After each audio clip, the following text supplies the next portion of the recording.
So what we doing today then? You got your errands to run.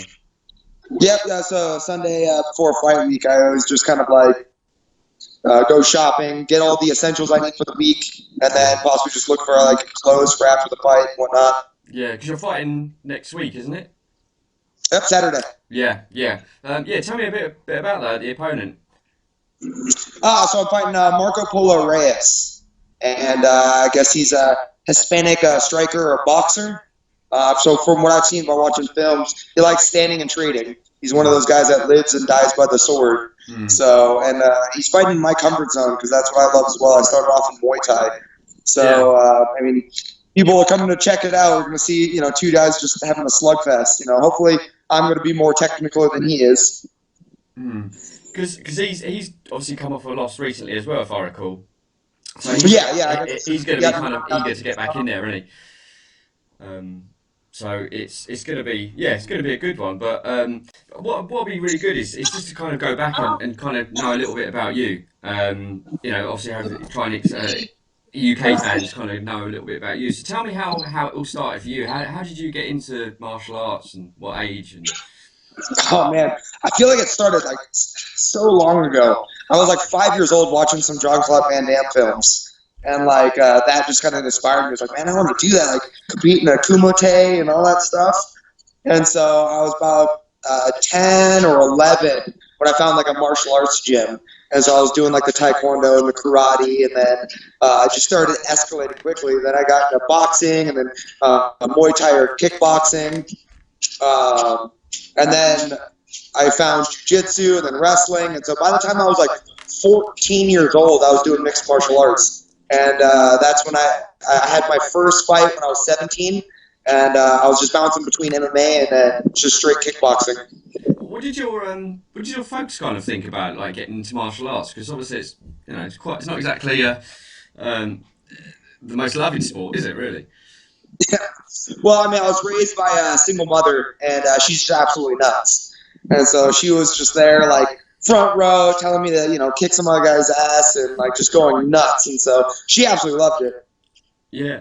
What so your amateur career? Tell me a little bit about that. I mean, when you went to the gym, was it something that you were pushing, or was it coaches were pushing, and how did that kind of come about? I mean, I loved training and I loved martial arts and I loved like learning the craft. And it wasn't until I saw my very first cage fight, I was like, yeah, I want to give that a shot. Like, I want to do that. And of course, I was like a nerd growing up, and so it was really like to prove to myself that I could do it. And I got in the cage, and it just felt right, it felt natural. So I was like, I want to do more of that. So I got into kickboxing with a little bit more prestige, like more like tougher opponents. Mm. And MMA at the amateur level, I was just running into a bunch of bar brawlers. But in Muay Thai, I was running into like these really crafty, amateur fighters. And like I just absolutely loved it. And I dedicated myself into the gym, and I was getting fights as much as possible. I mean, I think I racked up about 24 fights in like 2 years. Wow. Have you ever been to Asia? Because they rack up fights quite a lot out there, don't they? They've got like I, I, 17-year-olds who are like 50 professional fights and stuff. Yeah, no, in Asia, like in Thailand and stuff like that, like I've always wanted to, but I haven't had the opportunity. But like as far as like K1, back in the day with Pride, obviously in Thailand they have like fights every single day. I've always really wanted to do that, but it was a little shortly after a couple amateur fights that I was like, all right, I need to do this in an intelligent way if I want to get paid well. So I can't just fight every weekend and just make chump change. I need to start fighting bigger and prestigious promotions and start getting paid for those. When you had your first amateur fight though, was it how were you? Was it a nervous thing, or was it like, oh, I'm excited to be it here kind of thing? I mean, it's excitement and also like anxiousness. I mean, those nerves never go away. I mean, you're like in front of people, getting punched in the face, and so those nerves never go away. And plus, it matters. Like it means a lot to me. So you get that stage fright, and like this is important, and like I don't want to fail, and so like those nerves never go away. But yeah, my first fight, I was 17 years old, and it was in like this little high school gymnasium, and like the cage looked like they just bought it from like a store that day, and it was it seemed pretty run down, but it was a great experience. And so from there, the venue of my fights have been upgraded. Yeah. What was your first ring music for the amateurs? Did you have it back then, or did you To be just walk out? honest, I can't even remember because I don't think I got to choose. Oh, really? I just showed up, and I think the DJ just played it. I mean, it was back in the day where like I brought my own gloves. You had to bring your own shorts, and I think on my very first fight, I even forgot some shorts, and so I had to borrow some shorts from a teammate. When you, I don't know if it's the same in the US, but in the UK, it's all on ticket selling. Is it the same in amateur out there in the US? Yeah, yeah. Before I started competing in the UFC, ticket selling was a big thing. So just added stress on top of the training, just making sure that everyone just buying tickets from you. But I did a decent job of fighting in like the regional circuit and just pumping things up and getting a lot of people excited. So I think the UFC found that out that the Midwest in the United States really loves watching me fight, so they're keeping me in the Midwest as well. Oh, that's cool. So after your amateur career, then, obviously you turned pro. Tell me about how that transition happened. Was it your choice? Was it a coach? Yeah. At an early age, I was so passionate, so in love with the sport that I was just like, this is what I want to do, just such tunnel vision. Like this is exactly what I want to do. I want to make money doing this, and I'm going to dedicate everything to this. And so, I was getting pressure to actually turn pro when I was 18. But I was like, no, I'm just going to be patient, get the amateur, fights going, really, get that mat time or the cage time, ring time. And so I turned pro when I was 20, and after that it was just I'm going to be a UFC world champion. That was just my goal. Again, as well, when you turned pro, was there nervousness on your first fight, or was it because you've already experienced it in the amateurs? Was the nerves kind of not quite as bad? No, I guess it all depends. There's very specific times where you get nervous, like when you accept a fight, when you arrive at the venue, when you're in that locker room, like, oh, this is it, it's time, But at 20 years old, when I first turned pro, it was like I knew that as soon as you heard your walkout song and they called your name, the nerves just went away, and all of it was just fun. It's like this is what I get to do, and like that moment is pretty much what I chase. It's just like getting to the fight and getting in that the ring. I was like, this is it. I love this so much that like I can't help but have a smile on my face. And you had your friends and family ringside as well for your first fight. I don't think I have them ringside. They usually get the general admission tickets, but my crazy mother always ends up ringside somehow, and so. Oh, that's cool. Well, you went into the Ultimate Fighter, didn't you? Yes. Yeah. Tell me about that. Oh, it was an interesting little. I think before I got into that, I applied for a Muay Thai reality show.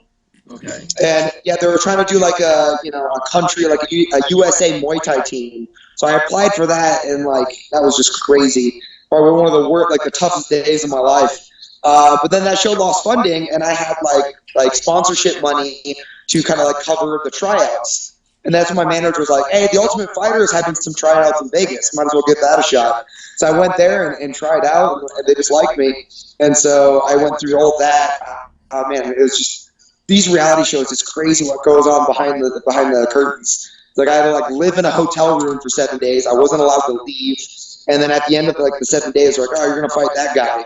And it was absolutely nuts. And unfortunately, I lost the fight, but fortunately, I wasn't put in a house because I don't know what I would do when I had to like live with my opponents for like 12 weeks.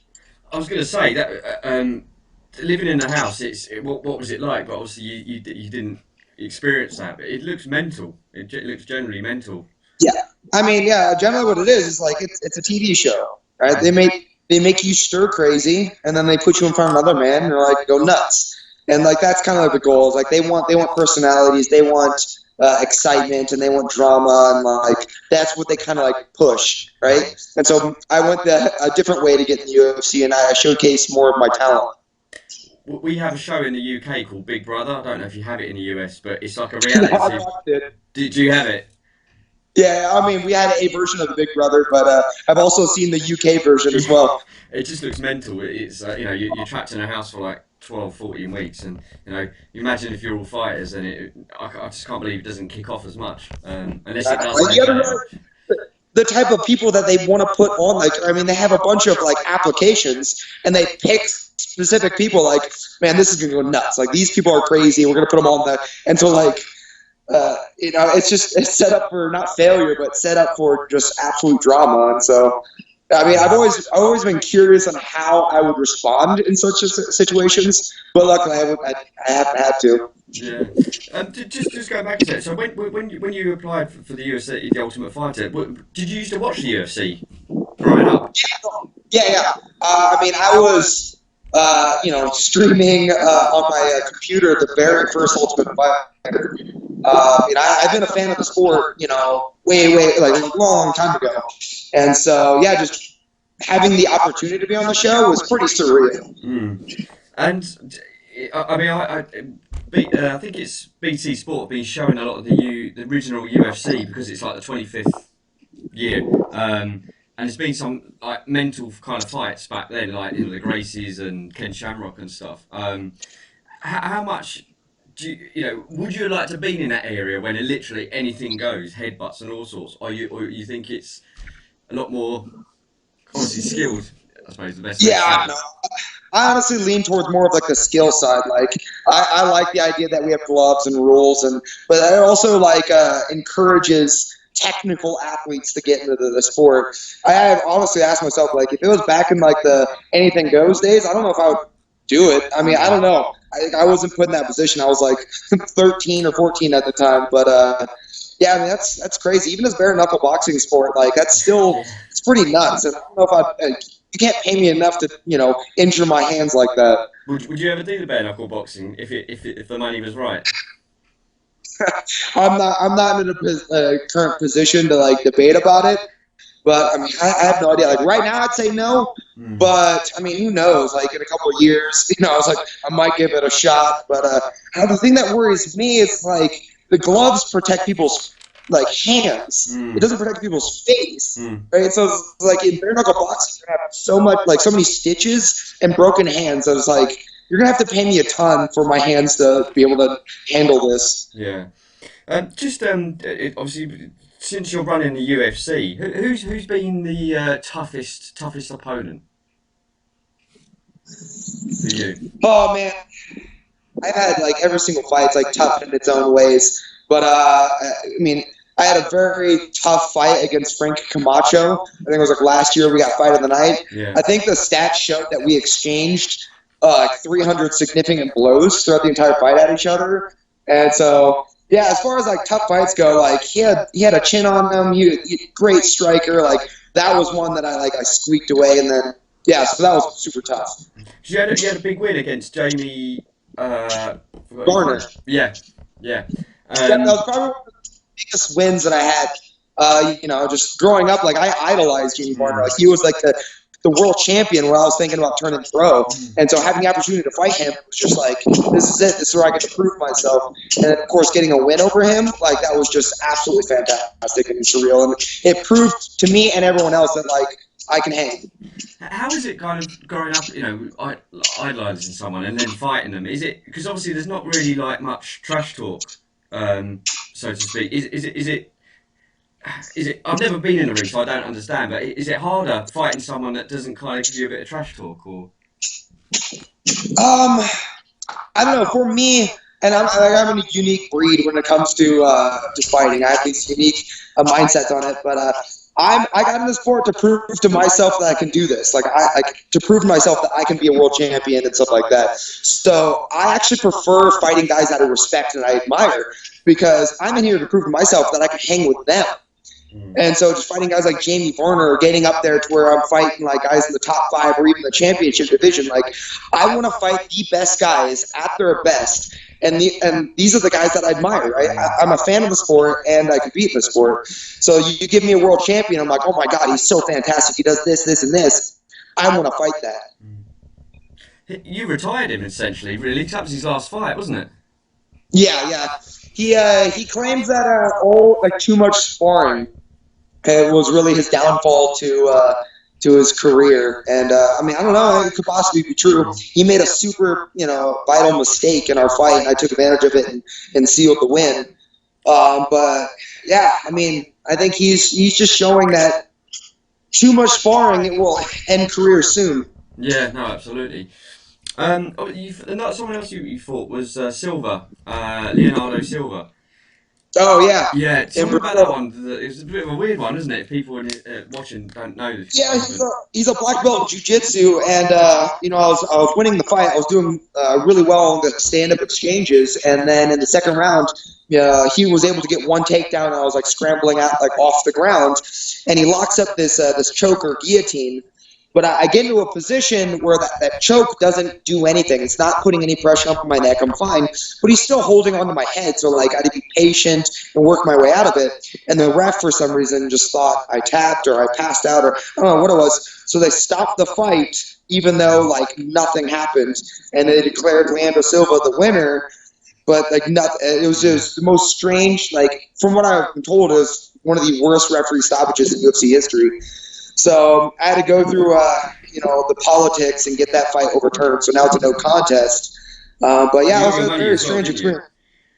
You got your money as well, didn't you? You got Yeah, your yeah. fight pass. Yeah. Dana White, the president of the UFC, gave me that win bonus just because he knew it was, ridiculous.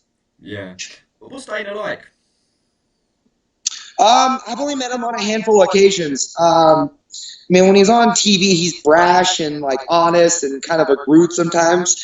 But I think his heart's in a good spot, and he does such tremendous things for the sport. So, and sometimes, presidents have to be brutally honest and like do what they believe is the best for the entirety of the sport. So, my personal experience with him, I like him. I think he's always been good to me, and the UFC's always taken care of me.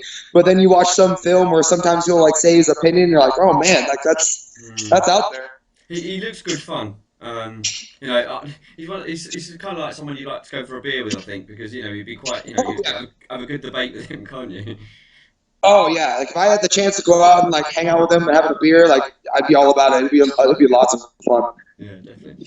Um, Throughout your career, obviously, being martial arts is it's a very dangerous sport. Do you have a plan outside of martial arts which after you say retire, like something open a gym or teach or coach? Do you have that in mind?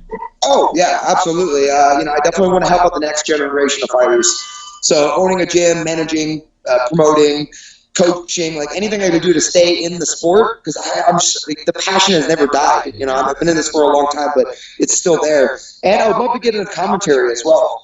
Just wear the headphones and talk about fights and all that stuff. So yeah, when I can't get punched in the face anymore, I still would love to stay in the sport and do the best I can.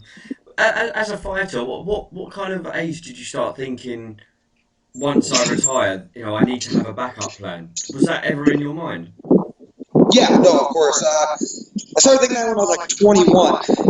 Just kind of like, all right, well, what am I going to do afterwards? And then I'm 30 years old right now, so it's very prevalent in my mind right now. It's like, it's just, what am I going to fight anymore?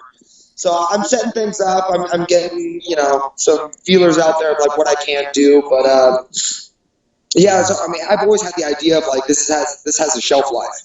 And so what am I going to do afterwards? But it's also very motivating because it's like, I only have a couple of years left or however long. So like I need to get as many fights in as possible so that I can feel satisfied with the legacy that I've created. Yeah, absolutely. Yeah, I suppose it's difficult because you've still got a goal and a plan in place for your fighting career, but you still got to kind of have good head on your shoulders that if something happened, then I can move into this. But it sounds like you got kind of all into place. You gotta have an idea, but I mean, let's be honest. Who knows what they're gonna do? Like, in the future. Like, I don't think anybody knows. Like, we know what we're doing right now. We know what we want to do in Yeah. the next couple of years. But like in 10 years, like we're all just improvising in the game of life, anyways. Yeah. Do you have to, or have you started applying for the relevant licenses to become a coach or a manager? Oh yeah. I'm working with some local gyms here. Like, there's this gym franchise called Easton's Training Center, and they're doing a great job. Like, the blueprint they've written as far as like owning gyms and managing gyms is great. So I'm learning from them. And then, of course, I've been doing like private lessons and doing a couple classes to kind of like develop my coaching abilities. And the one thing I really want to get into now is as commentating, just being able to speak in a microphone, always have something to say. And so I'm always learning both fighting and then even outside fighting. Have you ever thought about doing something like a podcast? Oh yeah, absolutely. I got a couple buddies that do podcasts, and man, it looks super difficult. Like the stuff that you do, like I'm sure is like very, very difficult. But I've thought about it. But you got to find that middle ground of like I need to focus on my fights, but I also want to try different things. So you balance a lot. Yeah, it's. I mean, for my thing, it's just holding a camera and kind of pretty much someone's face a lot of the time and just asking a load of questions. But I don't think I'm at a podcast stage and I've got the time to do a podcast. But I've seen a few and they look pretty cool, like the Joe Rogan one, for instance. Yeah, no, absolutely. I just, for me, it's impressive just always having something to say. It's always having the questions, and I was also doing the research. Like, I'm pretty sure you had to do some research before you interviewed me, and it's like gathering information, asking appropriate questions, and then always trying to make things entertaining. You know, I make things entertaining with my hands. You got to make things entertaining with your mouth. You know. Yeah, it's exactly what I have to do. I don't know everything about everyone. You have to kind of read up about it. But I like doing that. I mean, this is not my full-time job. This is a hobby to me because I like doing it and I like kind of knowing a bit about fighters that I've not seen much or had contact with, and it's a good way of kind of as well branching out and seeing who else is out there and who's coming up. Do you know what I mean? Yeah, yeah. I mean, definitely like the excitement in the sport is when you get to know the athletes. I've learned that like the better you know the athlete, the more drawn you are to like them competing. I mean that's why we have the reality shows and like even like the build up on each fight is like we want to learn what these athletes go through, and then when they compete, we feel connected to them. Like he's a great father, and so I want him to win. You know? Absolutely, I think as well social media is quite good for that as well, isn't it? Because you can kind of some people are more active than others, and you get a kind of feel for what they do day to day, and do you know what I mean? Exactly. And that's what I'm trying to get better at is, putting myself out there on social media so that people know what I do throughout the day, go shopping before a fight, Yeah. To take a picture of your groceries, put it on Instagram, some people love all that, don't they? Yeah, I try to do my best, but, sometimes I'll forget, like, the moment's over. I'm like, oh, man, I should have took a picture of that. I know. I mean, I post crap on my social media. It's just, no one gives a damn about what I put, but it's especially like kind of going back to what you're saying about getting to know the fighter. It's I some of the fighters I meet, I don't think are active enough on social media, especially when they're small and small shows and they need to kind of sell the tickets because it's quite hard selling tickets, then training, fighting. Like as you said, the added stress of that, and I think social media now can really push you that extra. I don't know, 10%, 20% of selling your tickets.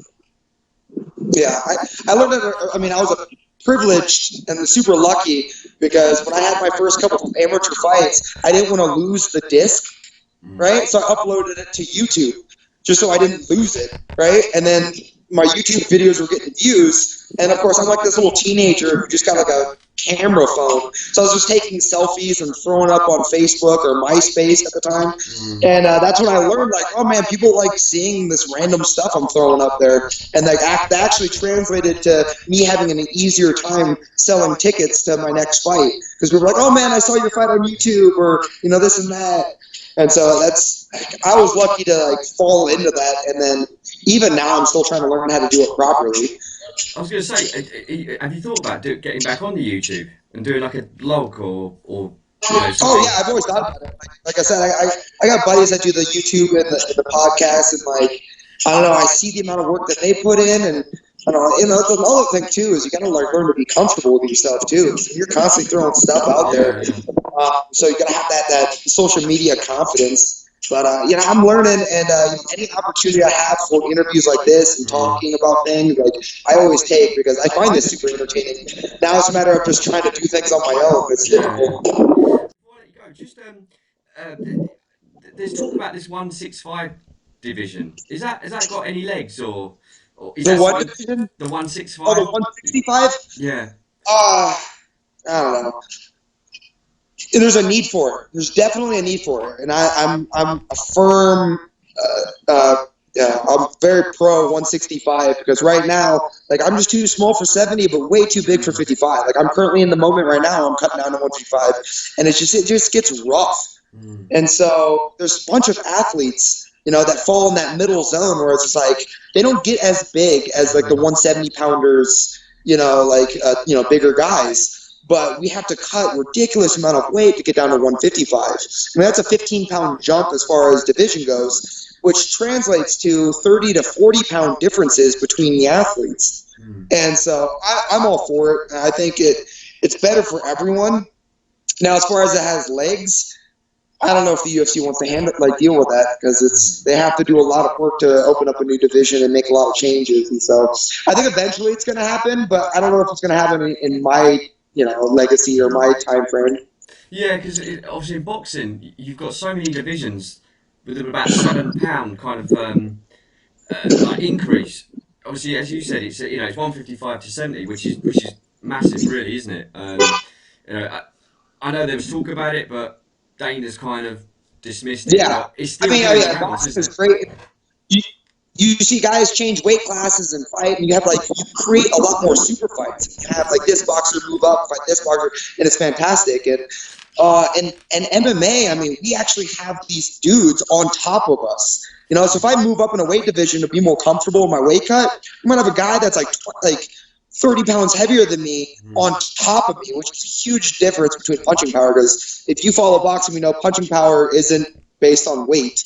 But when wrestling is involved, then that's super based on weight. Yeah, especially with someone like Darren. If you moved up and fought someone like Darren Till, who's massive, it's for me, I was looking at like Tyron Woodley, who gets well over 200 pounds, which is bigger than me. And if I move up to the 170-pound division, like Tyron Woodley's a wrestler, and if he gets on top of me, that's a whole lot of man I got to try to move. Yeah, no, absolutely. Before I let you go, do you think you'll ever fight in the UK? Oh yeah, I would absolutely love to. I had a buddy, Neil McNey, fight in Liverpool, yeah. And I went out there, and oh my God, you guys are like fantastically insane. Like the level of just energy you guys create in that auditorium. Like as soon as I left, I was like, I would fight in the UK as soon as I can. Yeah. Like anywhere, like I'm London, Manchester, anywhere. Like, it'd be absolutely fantastic. Well, hopefully you do. And if we do, we can meet up and do a proper interview sign me up. Yeah, definitely. Well, hopefully you do. But obviously, good luck in your fight next week. I'm sure you come out with a win. Thank you so much. Do you want to shout out your social media so people can follow you? Oh yeah, it's easy enough. Drew Dober is my tag for Twitter, Instagram, Facebook, whatever you need. YouTube, just put my name, Drew Dober. Cool. All right. Well, thank you so much for giving me some of your time, and enjoy the rest of your day doing your grocery shopping or whatever you're doing.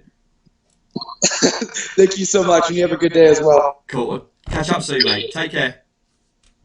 Take care. Bye-bye.